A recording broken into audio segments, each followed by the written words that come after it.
សូមគោរពជំរាបសួរលោកសាស្ត្រាចារ្យលោកគ្រូអ្នកគ្រូនាងខ្ញុំសូមសូត្ររបាយការណ៍ស្រាវជ្រាវបញ្ចប់ការសិក្សាបញ្ញាបត្រករណីសិក្សាស្ដីពីឧត្តមមានវត្តការអនុវត្តយុទ្ធសាស្ត្រសហគមន៍សាលារៀននៅវិទ្យាល័យទូកមាសខេត្តកំពតដែលដឹកនាំដោយលោកស្រីហាងសៀវភេង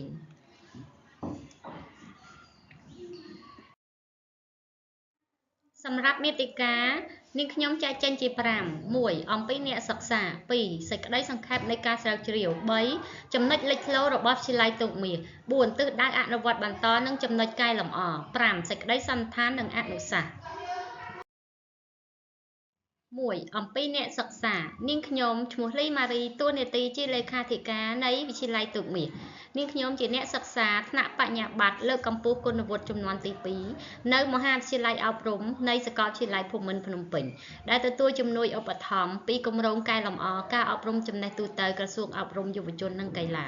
នាងខ្ញុំសូមធ្វើបទបង្ហាញស្ដីពីករណីសិក្សាស្ដីពីឧត្តមមានវត្តការអនុវត្តយុទ្ធសាស្ត្រសហគមន៍សាលារៀននៅវិទ្យាល័យទូកមាសខេត្តកំពត2សេចក្តីសង្ខេបនៃការស្រាវជ្រាវការសិក្សានេះ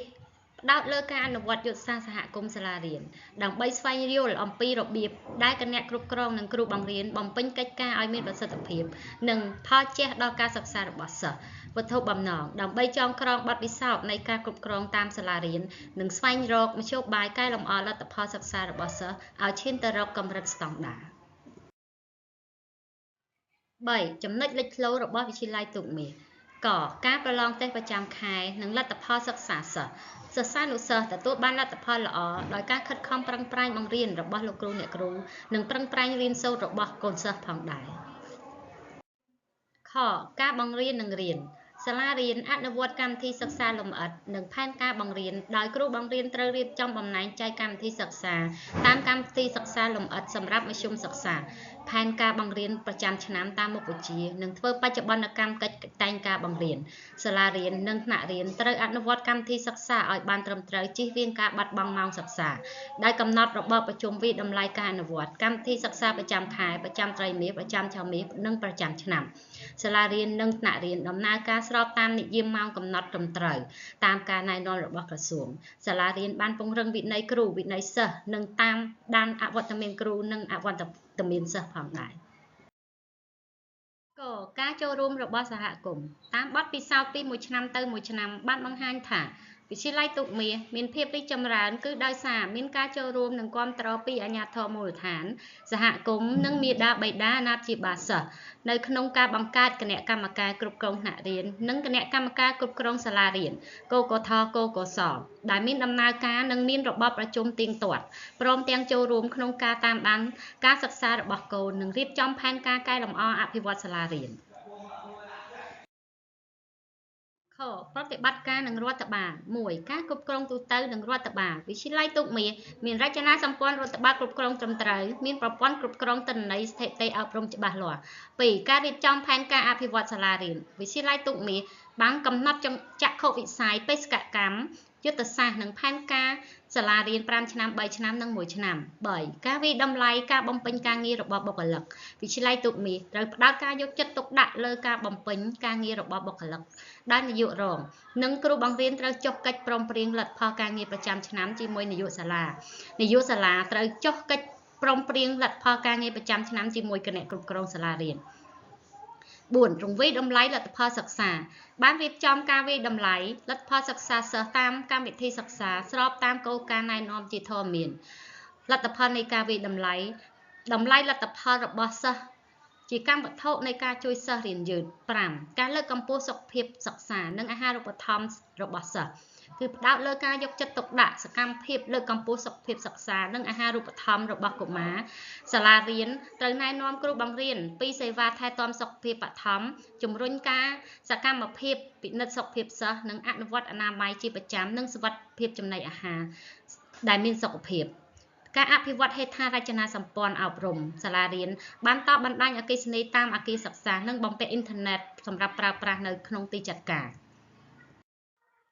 ងភាពជាអ្នកដឹកនាំគណៈនាយកសាលាបានពង្រឹងការបំពេញភារកិច្ចរបស់គ្រូបង្រៀនឲ្យគោរពតាមក្រមសីលធម៌វិជ្ជាជីវៈនិងអនុវត្តការបង្រៀនឲ្យបានទៀងទាត់គ្រប់ម៉ោងតាមកម្មវិធីសិក្សាកំណត់នាយកសាលាបានផ្ដល់ឱកាសដល់គ្រូបង្រៀនក្នុងការអភិវឌ្ឍសមត្ថភាពវិជ្ជាជីវៈជាប្រចាំ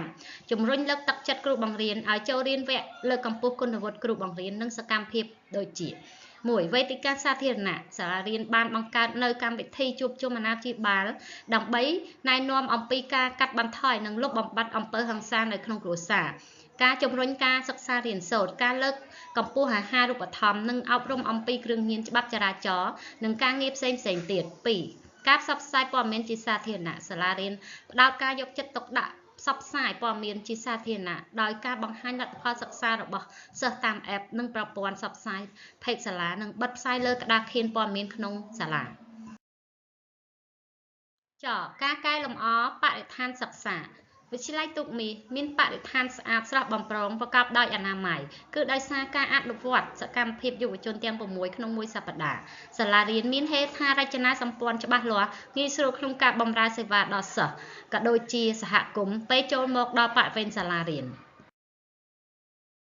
3ទិសដៅអនុវត្តបន្តនិងចំណុចកែលម្អ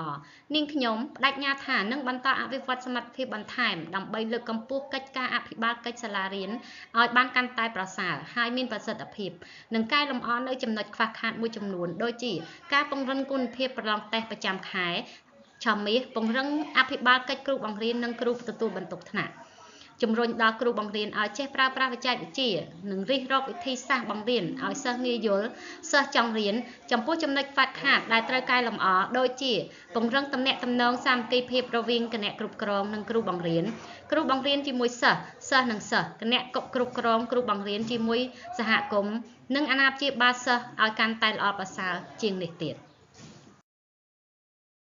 4សេចក្តីសន្និដ្ឋាននិងអនុសាសន៍សេចក្តីសន្និដ្ឋានការបង្ហាញពីយុទ្ធសាស្ត្រការគ្រប់គ្រងនៅសាលារៀននិងយុទ្ធសាស្ត្រសហគមន៍ដែលបានផ្លាស់ប្ដូរមុខមាត់សាលាឲ្យមានប្រសិទ្ធភាពនិងទទួលបានទំនុកចិត្តពីលោកគ្រូអ្នកគ្រូសហគមន៍អាណាព្យាបាលនិងសិស្សានុសិស្សទម្រាំទទួលបានលទ្ធផលបែបនេះវិទ្យាល័យទូកមាសបានដោះស្រាយបញ្ហាប្រឈមមួយចំនួនដូចជាការផ្លាស់ប្ដូរផ្នត់គំនិតរបស់សហគមន៍អាណាព្យាបាលសិស្សដែលកន្លងមកពួកគាត់គិតថាការបង្រៀនជាភារកិច្ចរបស់គ្រូបង្រៀនហើយការអភិវឌ្ឍសាលាជាភារកិច្ចរបស់អ្នកគ្រប់គ្រងសាលារៀនសាលាបានដោះស្រាយពន្យល់ពួកគាត់អំពីប្រយោជន៍និងភាពចាំបាច់នៃការចូលរួមតាមដានការសិក្សារបស់កូននិងអភិវឌ្ឍសាលារៀន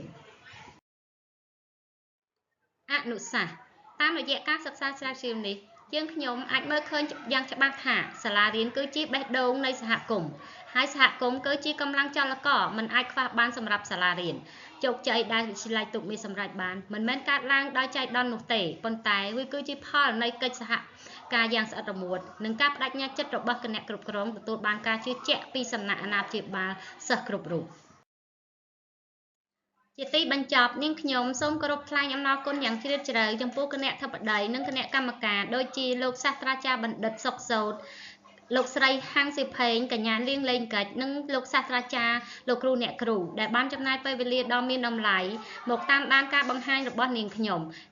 រីករាយនឹងទទួលយកនៅមតិរិះគន់ដើម្បីស្ថាបនានិងសំណួរផ្សេងៗដើម្បីឲ្យការសិក្សានេះកាន់តែភាពសុក្រិតថែមទៀតនាងខ្ញុំសង្ឃឹមយ៉ាងមុតមមថាលទ្ធផលនៃការសិក្សានេះនឹងក្លាយជាពន្លឺឬជាមេរៀនជាបទពិសោធន៍ដ៏មានតម្លៃមួយសម្រាប់សាលារៀនដទៃទៀតក្នុងការយកទៅអនុវត្តដើម្បីលើកកម្ពស់គុណភាពអប់រំនៅកម្ពុជាឲ្យកាន់តែប្រសើរឡើងសូមគោរពអរគុណ